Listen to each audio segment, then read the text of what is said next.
2019లో release అయినటువంటి Lucifer మూవీకి సీక్వెల్గా వచ్చిన లూసిఫర్ 2 ఎంపరాన్ మూవీ అయితే ఈరోజు విడుదలైంది. వరల్డ్ వైడ్గా రిలీజ్ అయింది. ఈ మూవీని అయితే తెలుగు, మలయాళం, ఇతర భాషల్లో అయితే డబ్బింగ్ చేయటం జరిగింది. సో ఈ మూవీ ఎలా ఉంది అండ్ అదేవిధంగా ఈ మూవీలో ఏ క్యారెక్టర్కి ఎటువంటి ఇంపార్టెన్స్ ఇచ్చారు అనే విషయాలను అయితే ఈరోజు మనం తెలుసుకుందాం.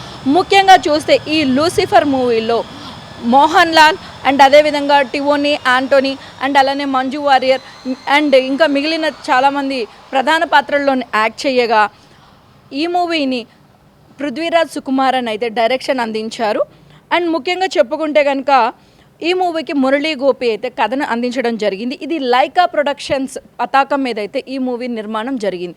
సో ముఖ్యంగా అసలు ఈ మూవీ ఎలా ఉంది, ఈ మూవీలోని పాత్రలు ఏ విధంగా ఉన్నాయి అండ్ లూసిఫర్ ఈ మధ్యకాలంలో చూసుకుంటే మనకి సీక్వెల్స్ అలా డీజే తిల్లు కానీ ఇంకా మిగిలిన పుష్ప 2 ఇలా సీక్వెల్స్ అన్నది మన ఇండస్ట్రీలో కామన్ అయిపోయింది. సో ఈ లూసిఫర్ 2 ఏ విధంగా ఉంది అనే విషయాన్ని అయితే మనం ఇప్పుడు తెలుసుకుందాం. ముఖ్యంగా చూసుకుంటే అబ్రహాం అనే క్యారెక్టర్లోని మోహన్ లాల్ యాక్ట్ చేయగా అండ్ టివోనీ ఆంటోనీ అయితే కనుక సీఎం పాత్రలోని అంటే పాస్ట్లో లూసిఫర్ 1లోనున్న సీఎం కొడుకు పాత్రలోనైతే టివోనీ ఆంటోనీ యాక్ట్ చేశారు. అదే జతిన్ క్యారెక్టర్.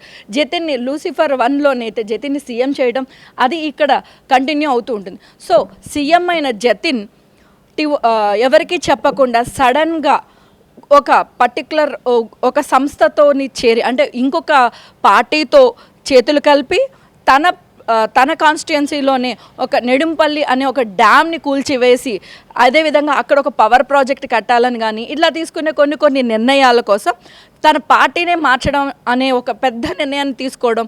సో ఈ విషయాన్ని అయితే కనుక కొంతమంది వ్యక్తుల ద్వారా అంటే గుడా స్టార్ సంస్థల ద్వారా మన హీరో అయిన అబ్రహాంకి తెలియజేయటం కూడా జరుగుతుంటుంది.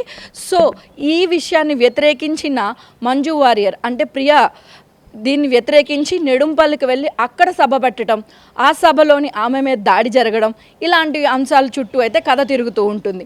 అండ్ ముఖ్యంగా చూసుకుంటే ఈ మూవీలోని మెయిన్గా మనకి కొంచెం గూస్ బాంబ్స్ వచ్చే మూమెంట్స్ అంటూ ఏమైనా ఉన్నాయి అంటే మేజర్గా మోహన్ లాల్ ఎంట్రీ, ఏరోప్లైన్స్లో మోహన్ లాల్ ఎంట్రీ కానీ అండ్ అలానే కొన్ని ఫారెన్ కంట్రీస్లో జరిగిన కొన్ని సీక్వెన్సెస్ కానీ అండ్ అలానే మంజు వారియర్ మీద దాడి జరిగిన మూమెంట్లోని సేమ్ మనకి డాకు మహారాజ్లోని ఎలా బాలకృష్ణ ఎలివేషన్ ఎంట్రీ ఉంటుందో అలానే మోహన్ లాల్ ఎంట్రీ ఇవైతే కొంచెంగా గూస్ బాంబ్స్ వచ్చే మూమెంట్స్ అని అయితే చెప్పుకోవచ్చు.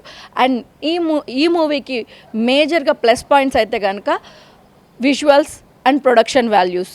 అయితే ఇంకా మైనస్ పాయింట్స్కి వస్తే కనుక ఈ మూవీలోని డైరెక్టర్ కథనైతే బాగానే రాసుకున్నారు కానీ దాన్ని ప్రొజెక్ట్ చేయడంలో ఎక్కడో చిన్న మిస్లీడ్ అయిందని అయితే మనం చెప్పుకోవచ్చు.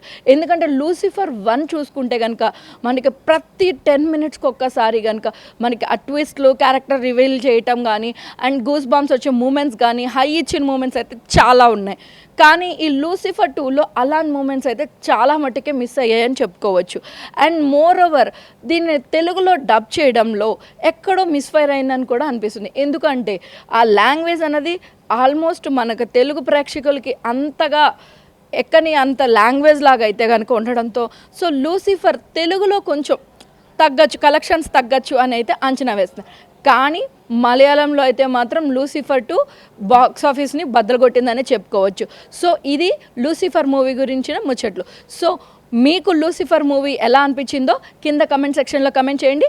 అదేవిధంగా మోహన్ లాల్ మూవీస్లో మీ ఫేవరెట్ మూవీ ఏదో కమెంట్ బాక్స్లో కమెంట్ చేయండి.